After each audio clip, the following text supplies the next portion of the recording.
For me, I've noticed the biggest point of departure has been really the pandemic, which sort of accelerated, I think, a lot of innovation in the L&D space around platforms and ideas. So there's different types of delivery methods that have emerged, different types of tools that weren't really out there that, the remote sort of delivery method has really made possible. And then I think the other piece is really the product offerings have shifted a little bit as well to be much more holistic.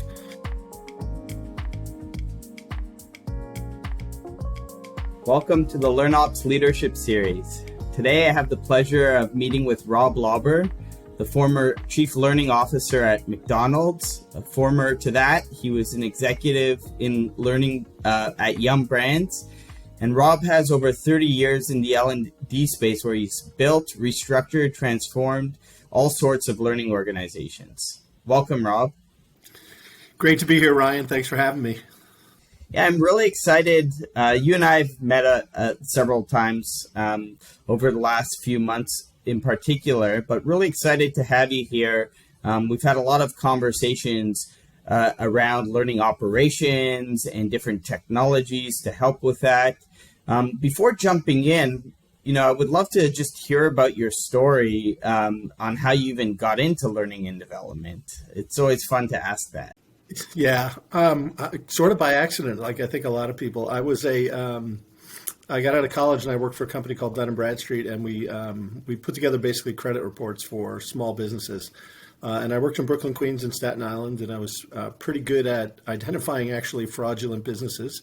So what happened was they asked me to start training other people to do that. And that led to me becoming a full-time sort of instructor, stand-up trainer, at a facility we had in Peachtree City, Georgia, outside Atlanta, where we would bring everyone in and teach them selling skills. And that was kind of my first foray into it. And then from there, that model was pretty obsolete and pretty cost intensive because we had about 60% turnover of the people that we would fly in. You get hired 2 days later, you'd fly down, and 30 days later, you'd quit. So the business in 1993 said, we need to change it. And so there were 4 of us on the team at the time, and we were tasked with saving our jobs by reinventing what we were doing and basically reinventing the way we approached how people learn how to do their jobs.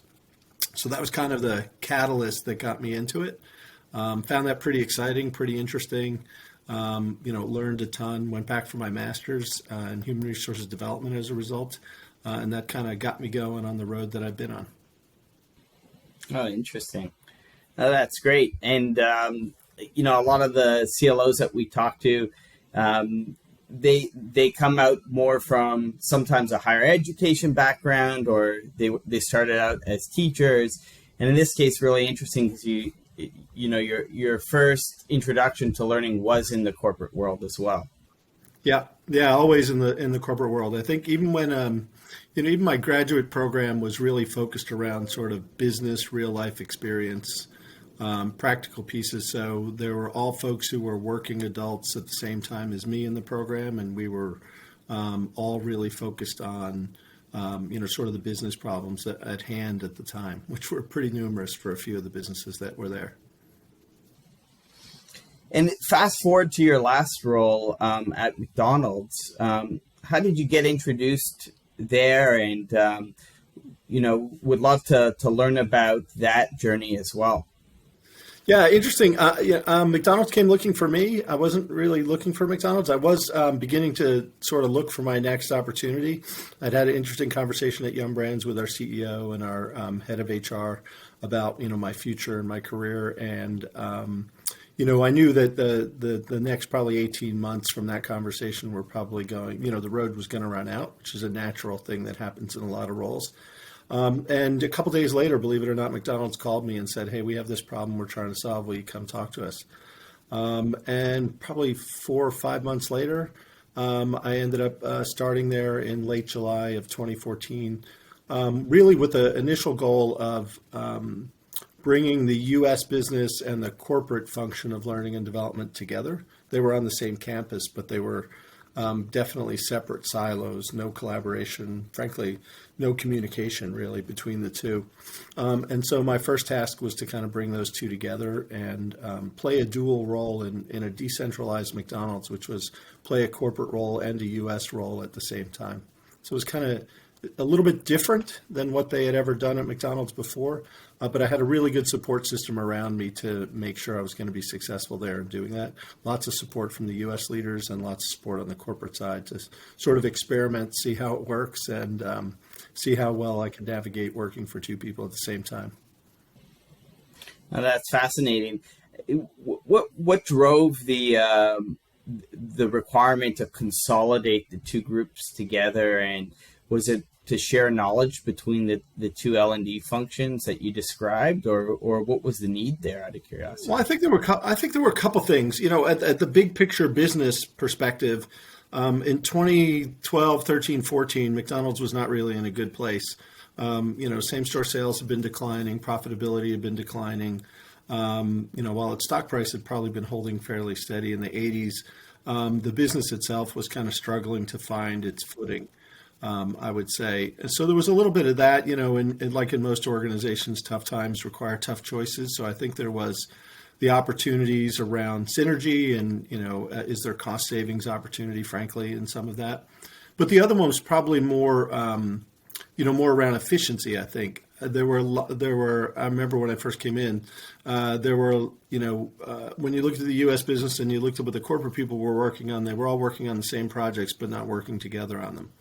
So there was that sort of piece that I think was obvious to the senior leaders, particularly on the operations team, that it made more sense to kind of work in one direction, and towards one solution together, than it did to sort of come up with two solutions and have competing L&D organizations trying to, solve the same business problem. So I think that was probably the biggest underlying driver, I think, in terms of why they were trying to do what they were trying to do. And as time went on, did you expand more from a centralized model to a federated model? Was it there always a federated model? I would say it went from a very decentralized model to a more federated model. My coming in was sort of the beginning of a federated model where you had the corporate team and the U.S. team working together. In 2016, late 2015, early 2016, we then moved to a more globalized function, I would say. I was in the people function overall. And functions like legal and people and technology and finance were all sort of were very decentralized before, but they moved them to a much more federated model where they had kind of a single hierarchy in the organization. So that expanded my role then to really be global in nature and work across the other business regions that we had and work with those teams pretty much to try and drive the same kind of outcome. Get everyone swimming in the same direction. Instead of 15 different learning management systems, let's just make one decision we can all live with. Those kind of efficiency plays and also, strategically the business is trying to move everyone in the same direction as well. So it was about taking advantage of, the combined effort instead of redundant efforts. Interesting. And now in your new role, you're consulting with a lot of different companies on either L&D transformation, also technology companies. What are some of the biggest changes that you've noticed within the industry, particularly over the last several years? Yeah, I think, I'm trying to remember before the pandemic, right? I think everybody's point of reference is the pandemic these days. So that's probably, for me, I've noticed the biggest point of departure has been really the pandemic, which sort of accelerated, I think, a lot of innovation in the L&D space around platforms and ideas. So, so there's different types of delivery methods that have emerged, different types of tools that weren't really out there that, the remote sort of delivery method is really made possible and viable probably. And then I think the other piece is really the product offerings have shifted a little bit as well to be much more holistic. You see a lot more offerings now around well-being and areas like that, DE&I. While it was always out there, I think the urgency around it and the agenda around it is certainly raised on the priority list in most organizations. So you're seeing a lot of those kind of things that I think the learning organizations in most companies I work with are now having to deal with on top of the normal, how do I help my business advance its agenda in the marketplace? And given some of these advancements, if you were to be at McDonald's today, do you think that the team would be structured differently than where you left it, or do you think it would continue with the same type of operating model that was in place? Yeah, I think, it's interesting. I think that the organization was moving much more back towards a bit of a decentralized model. I think that the federated model was good to get us to a particular point. So I think things like, I look at it in terms of the business model, how do you organize your business, the infrastructure that you have in place, and then content. I think when I think about the business model would be, from federated, maybe a little more towards decentralized. I think the infrastructure pieces would still be sort of a global activity in terms of solve once for everyone, as opposed to try and solve 20 times. And then I think the content piece would be much more decentralized. Different countries, different functions, different roles have different needs. So how can we best put our efforts against all of those particular needs and really go after that? So I think structure would be slightly different. We were largely focused on restaurant, for example, restaurant operations, almost at the expense of a lot of other functions. So we probably would have reallocated resources to focus much more on serving some of those other functions as well than what we had. Got it. So, just jumping back to earlier, back into the history of the operating model there. So went from more of a decentralized organization, and because of the L&D organization, because of the need to consolidate and ensure that there was no that no two functions were spending time on doing the same things, we brought it to more of a centralized organization that moved then into more of a federated model. So I would imagine that if we're now moving more towards a decentralized model, you'll still want to make sure that the teams have insights into the same things so that there isn't redundancy in work and that the team is still being efficient. What are some of the things that you started putting into place to do that since you saw this transformation coming? Yeah, I think one of the, I think one of the things that I was trying to move towards and that we were trying to move towards was more sort of this concept of community as opposed to, sort of a hierarchy kind of approach. So we were really focused on, can we create, if we're going to be more decentralized or less federated, can we still create a community where people can learn from each other, where we can create visibility into what everyone's working on? Where people in different places, if I'm in Australia and someone in Canada is working on the same thing that I am, like, something around coffee or whatever it might be, how can I see what they're working on, or how can I know that they're working on it so that I can coordinate with them and even collaborate with them in a lot of cases to get things done together, knowing that I can still tailor to my market when I'm finished. So I think creating and maintaining that level of visibility, not from an inspection perspective, but really from a community perspective, from an opportunity perspective, was really important to keep going as we move forward. Yeah, that we hear that often. I mean, I was speaking to somebody at Deloitte recently, and they, me and that person, we kind of talked to it as managing decentralization. Do you see a lot of other L&D functions that you support or with some of the transformations since the pandemic? Well, we're still in the pandemic, so during the pandemic, so do you see these being big operational challenges within L&D in general? Well, I think it's always been a challenge. It's the the centralized, decentralized, federated, whatever conversation's been. It's not a new one. The good news or the bad news about being in this business for 30 years is the conversation's still the same. The challenges are really this balance between sort of organizational efficiency and operational efficiency, yet at the same time sort of local autonomy, and to be able to solve the problems closest to where the business is actually happening.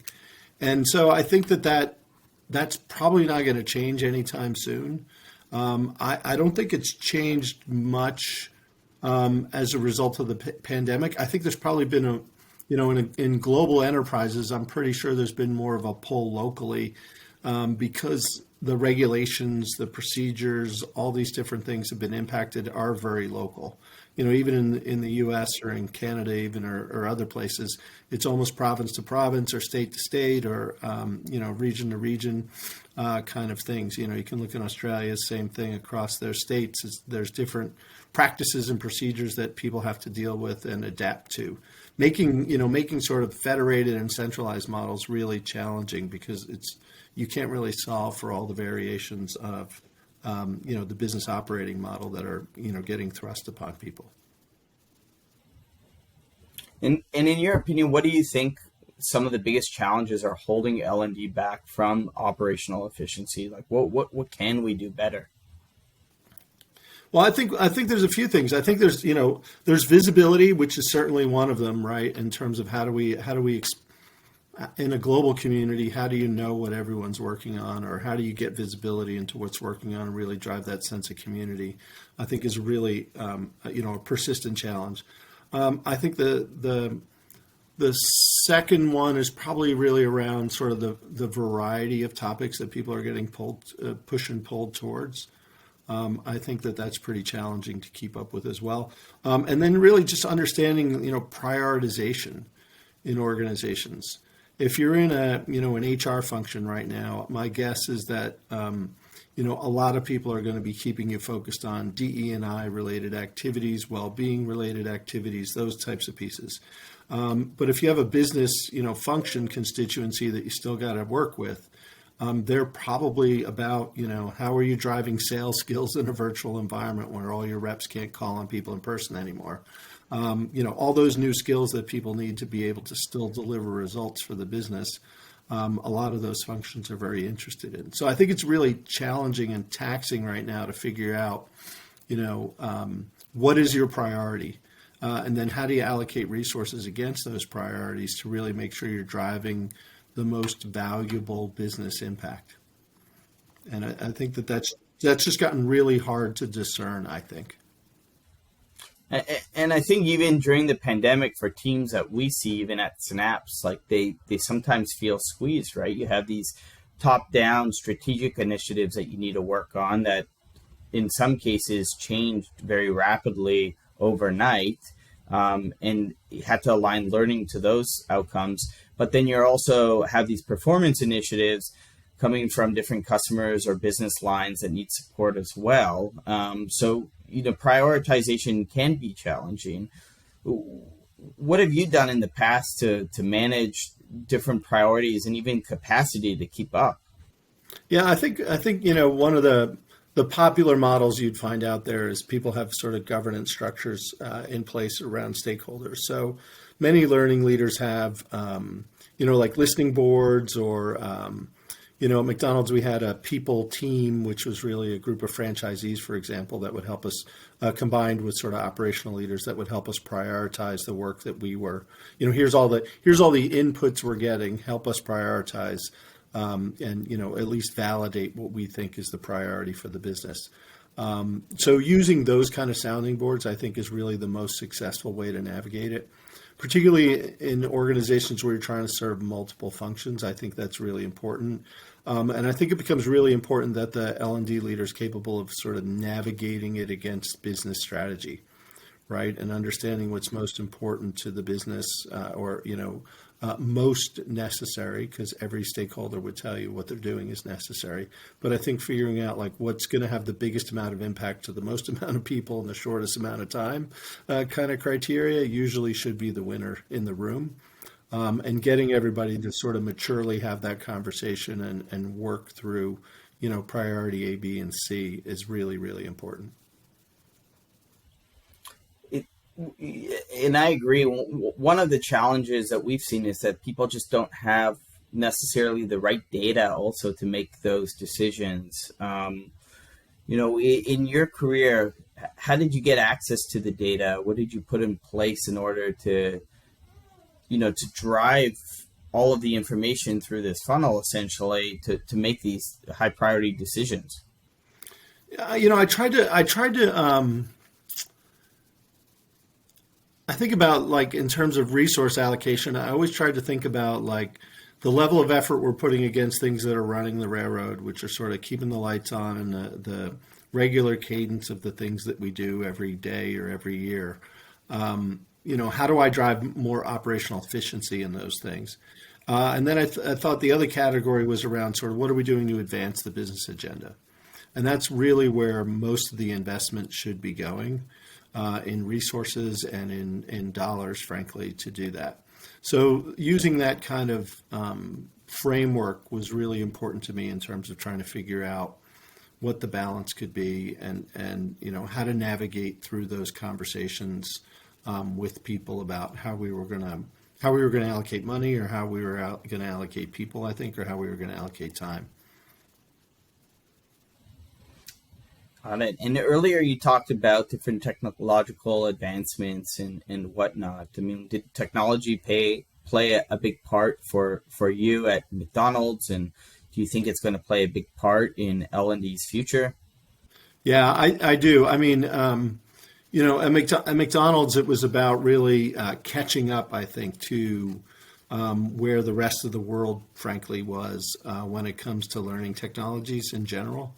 But really, two things I was trying to do was ubiquitously make the platforms, the infrastructure, the same around the world. So, so we had a learning management system, which, when we first started, we had 15. And back to my corporate US example, 2 contracts with the same vendor with 2 different pricing models. So, how do we fix that? So it was really, how do we, create ubiquitous access to the tools that we have around the world, so that people can then leverage those in the way that they need to in their organizations. So the technology piece was definitely something we were always thinking about. And it was really, I think most of the work we did was very foundational. But we were, as I was leaving, we were looking really at, like, what does it look like 3 to 5 years from now?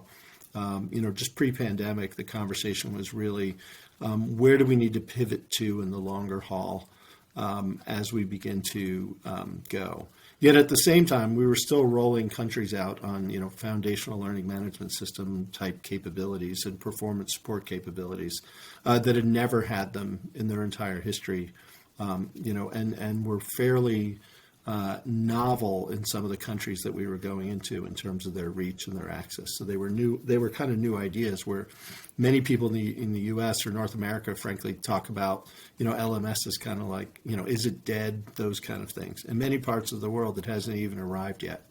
So keeping that perspective in mind was really important in terms of the pace of change that we were trying to bring upon the population that we had. So it was always part of the conversation. Infrastructure requires a lot of attention, and making sure that things don't live past their shelf life, I think, is really important. As well as my attitude on infrastructure was always like cards in a deck. The more you can have, the better, I think, and understand how each one works differently than the other, or provides you some sort of operational advantage is really important as well. And you've talked about the delivery side a lot, and how you've consolidated different LMSs and whatnot. I mean, from an operational perspective, how did your team work? How did you get the shared insights across the team to help set priorities, understand who was working on what, as you described it, et cetera? Yeah, I had a team. I had a couple of people who really served as sort of central planning. So, they would gather up a lot of the projects that were going on around the organization and, be in connectivity with each of the markets. Or we had regional leaders around the world. So I had one that was responsible for, our international operating markets. I had one that was responsible for our basically Europe, Canada, and Australia, which was our biggest markets outside the U.S. And we would gather information from them about country by country sort of level priorities for, say, 2022. We'd capture all that, and then we would sort of share that back out to everybody else. Pretty manual process, I think, in terms of where we were. Keeping in mind at the time, we didn't have platforms like Teams, or we didn't have really an effective way of sharing out across the organization so that people could access in real time. So those kind of things kind of happen on a monthly, quarterly level, and then we would leverage our discussions with the regional leaders around those pieces, and also then at the country level, we would have those as well. So it was a big data collection effort and a continuous data collection effort, and then more effort then against sort of pairing like-minded or like priorities across countries with each other to try and drive a simple solution instead of two solutions. We see that, and as you know, those are some things that we've been trying to look at and innovate in as well. This conversation has been really helpful, Rob. Before signing off, is there any additional insights that you'd like to share with the audience just about current times within L&D, and some, if you had to summarize 3 focus areas, what would you describe them as? Yeah, it's like my predictions for 2022, right? Half of which won't come true. No, I think that I think there's a couple things that I would say, dynamics to sort of think about right now. The conversation around internal talent mobility is pretty strong in the rest of sort of the people world in organizations. So L&D should be, L&D leaders and L&D people should be thinking about how do they plug into that whole talent mobility conversation. So in our world, it's talked about like upskilling, reskilling kind of stuff. But what role do we really play against that? And how are we partnering with our talent acquisition team, for example, in helping them fill roles by skilling people up? I think that's a big piece for people to think about as well. I think that the other one is sort of philosophical, which is pivoting from kind of program management and catalog management, if you're a learning leader, to really thinking more holistically about how you unlock people's ability to learn in the organization. So, if you're listening to this, hopefully you're learning something, but, you're learning from other people. How do you unlock that in your organization in terms of infrastructure tools, those kind of things that are less about creating training programs and maybe more about creating the opportunity for people to learn from each other, for example. Forums, communities of practice, all those pieces with Slack channels and Teams and other platforms that are out there now. It's actually never been easier. So I think L&D should step back and think about their role in being intentional about the use of those platforms to help people learn from each other. Those would be a couple off the top of my head that I think are pretty important, that are kind of these pivot areas from where we are today. Well, this conversation's been really great, Rob. We really appreciate having you on the series, and wishing you and your family the happiest of holidays. Same. Looking forward to 2022. Thanks, Yeah, Ryan. me too. Thanks. Thanks for tuning in to the series. For more information and content on LearnOps, please like, share, and subscribe. Visit getsynapse.com to learn more about our operations platform.